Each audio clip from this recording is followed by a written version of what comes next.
আসসালামু আলাইকুম ওয়া রাহমাতুল্লাহি ওয়া বারাকাতুহু। সম্মানিত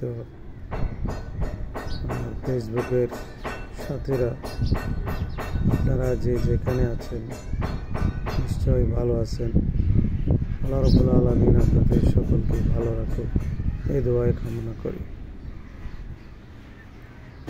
আজ প্রায় 1.5 মাসের মধ্যে অনেক আত্মীয় স্বজন, বন্ধু বান্ধব এই দুনিয়ার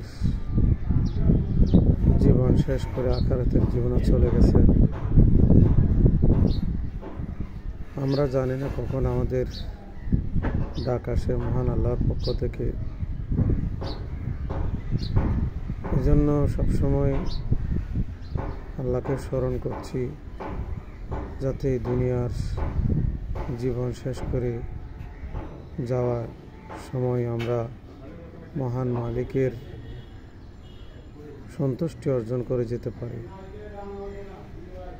আল্লাহ রাব্বুল আলামিন আমাদের সকলকে, আমরা যারা এই দুনিয়ার জীবনে বিভিন্ন কর্মে, বিভিন্ন ব্যস্ততার মধ্যে আছি, বিভিন্ন দায়িত্বের মধ্যে আছি, কেউ পারিবারিক দায়িত্ব, কেউ সামাজিক, কেউ রাষ্ট্রীয় দায়িত্ব, এবং দেশের কল্যাণে যেখানে আছেন সকলের সুস্বাস্থ্য কামনা করছি এবং জাতির জন্য, দেশের জন্য সকলকে আন্তরিকতার সাথে দায়িত্ব পালনের আহ্বান জানাচ্ছি।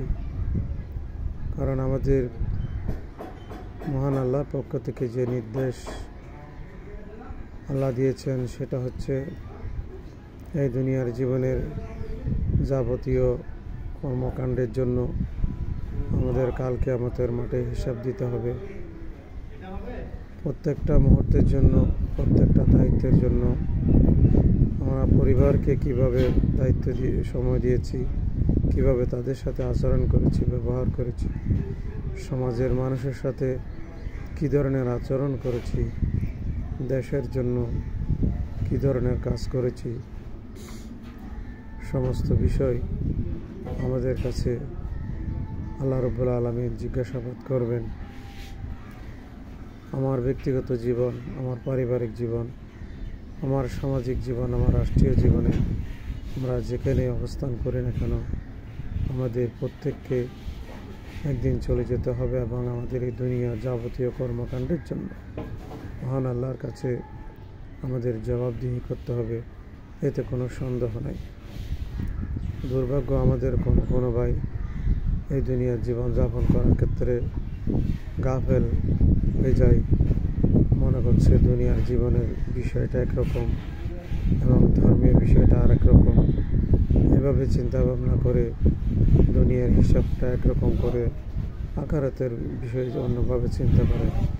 আসলে বিষয়টা এত সহজ না।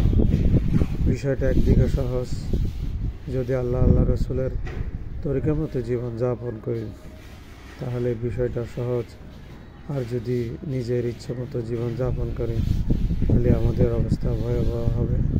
সেজন্য আমরা সবসময় আল্লাহর কাছে তওবা ইস্তেগফার করব।